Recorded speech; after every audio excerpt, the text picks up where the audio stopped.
If you ever asked yourself, what's an FHA loan short sale process, you've come to the right place, although the answer probably is not going to be what you're expecting.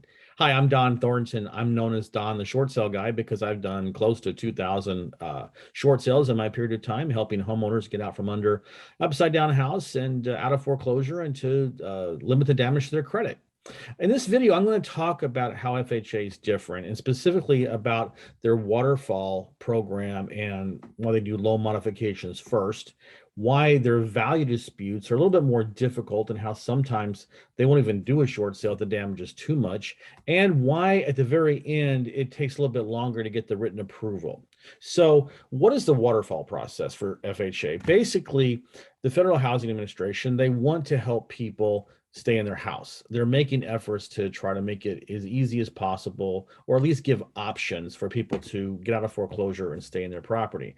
So they require a loan modification to be done first. Even if a homeowner doesn't want to be in the house anymore, if the homeowner says, "Look, I don't want it. I'm done with it. I'm over it. I just want to get out from under it," you still have to go through a loan modification first. Now, you can do things to speed things up a little bit. For example, the homeowner can opt out and send an agreement or a form stating that they do not want to participate in the waterfall process and the loan modification, but you still have to go through the steps. And it does take a little bit more time. That's the biggest thing about FHA. It takes a little bit longer than a regular short sale. If it's go through Fannie or Freddie, or if it goes through a private bank, then you can speed those things up. Just if you have a FHA short sale, just know ahead of time it's going to take a little bit longer to do because there's a little bit more bureaucratic hoops you have to jump through. Okay, so what I would love for you to do, if you wouldn't mind helping me out here,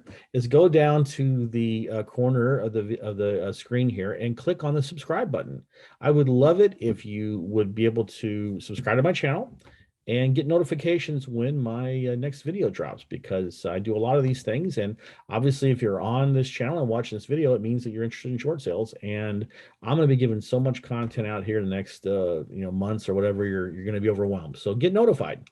All right. So the second thing about that makes FHA short sales a little bit different than regular short sales is that the value disputes can be a little bit more difficult. For those of you who haven't watched my previous videos, you may be saying, what's a value dispute? Well, when the bank orders the appraisal of the property, generally speaking, they come in high. I mean, just a fact of life. It's very, very rare that they come in lower at the beginning. So the whole idea is that the bank wants to get as much possible to limit their loss, and there's a subtle pressure on the appraisers to come in higher as opposed to lower. So any company that's worth its salt, any realtor that knows what they're doing, knows that they're going to have to learn how to do a value dispute. We do that very, very well, which is one of the reasons why we're the leading short sale company in the country, because we can get the bank off those high numbers and get it down to a more reasonable price point where the property can sell. So we know going into it that FHA value disputes are going to be a little bit more difficult to do, but we know that ahead of time, and so we're ready for it. Now, I'm not going to go into the secret sauce of how we do that because that's a commercial secret, but we're good at it. Let's just put it that way. But one thing that's interesting about FHA that's different than the other loan types of different loan categories out there, that could be USDA, VA, or just Fannie or Freddie or regular mortgages, is that if the property's too damaged, they won't even do a short sale. They're just gonna say, we're gonna take it back. We'll take it at the auction and we'll do the repairs ourselves. Now, for a lot of years in Florida, especially, because we have the climate down here is tropical. It's hot and humid, and if you get any kind of water penetration in a house with this drywall, I mean, mold just develops like you wouldn't believe. For many years, I would say like almost 18 years of my career, if you had mold in a property, man, we love that. We could get really, really big discounts on mold. But they made a decision about 2 or 3 years ago that FHA is not even going to touch mold. They're going to say, if you've got a house full of mold, don't even bring it to us because we're not going to give any discounts. They're going to allow it to go to foreclosure auction or have the homeowner do a deed in lieu of foreclosure, and they're going to come in and they're going to remediate the mold damage themselves. So you know, I don't know, a lot of people out there were trying to do these mold damages. I mean, these mold dodges. I mean, I heard of people, for example, they would take cans of Coke, they would shake them up and they would open them, you know, on a ladder, and they would spray it on the ceiling, and to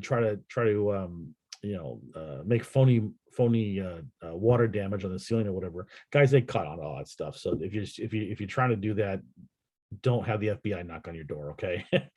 Don't do that. You're better than that. So anyway, I'm just saying that as a general rule, mold, if it's too badly damaged, they won't even do a short sale. So know that going into it. But I would love it if you could leave me a comment down in the below where you see the comments section, and let me know what you think. I mean, have you had experience with FHA short sales? Do you know, if you had any experience with mold in your house, for example, or do you have any suggestions from me about what kind of video you'd like me to do? If something that interests you that hasn't really been covered on YouTube yet, just reach out to me. I'd be glad to make one for you, because I know short sales. So why do FHA mortgages short sales seem to take longer to be approved? Now, I'm not talking here about the entire process. We've already gone over that, about why those things take a little bit longer. But it's interesting that FHA has an extra hoop you have to jump through at the end of the short sale process. So it's called they have to give you approval to participate, which basically means that you can get, it's like a two-pronged thing here. You can get an approval, a written approval, but you can't close until you get that last document from FHA, and sometimes that can take 2 or 3 weeks. So know that going into it, that there's another little small hoop you have to jump through at the end.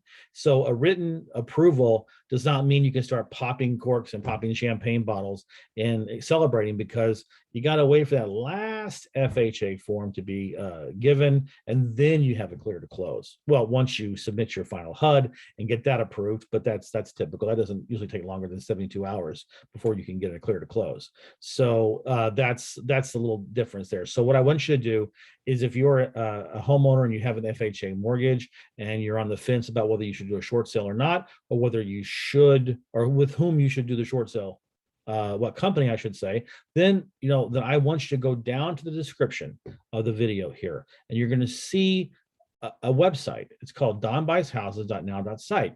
You can click on that, and the website has almost every single page has a form, big bold form that you can fill out, your name, your email address, and your phone number. Go ahead and do that, send it. I will get it, and I will reach out to you, and I can talk to you about how we can help you with your short sale.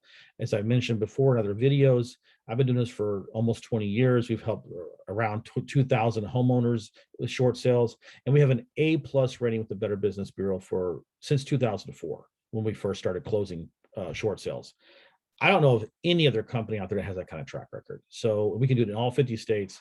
So I urge you to work with us, because we're the best, and we have the best track record, and we know what we're doing. And it's important because you get one shot at a short sale, and you don't want to lose it because you go with someone who says they're experienced, but you don't check them out, and it turns out they don't know what they're doing. Okay.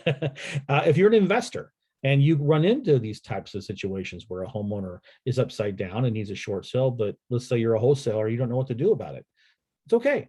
Joint venture with us, and I can show you how you can monetize those kind of leads. You can help people out, and you can also, have a nice second income stream. So my number is 407-902-7827. It's in the description as well. And give me a call. And finally, if you're a realtor and someone comes to you and wants you to list their house in a short sale, and you just don't want to do it because you don't know how to do them, and they're a pain in the butt for people who don't know what they're doing. So no problem. Just come to me. We can pay you a 25% referral fee on the commission, and you get some money out of it, and you don't have to deal with it like we do. And we do all the heavy lifting on the short sale negotiations and everything else. So I want to thank you for watching this video, and I will see you at the next one. Thank you.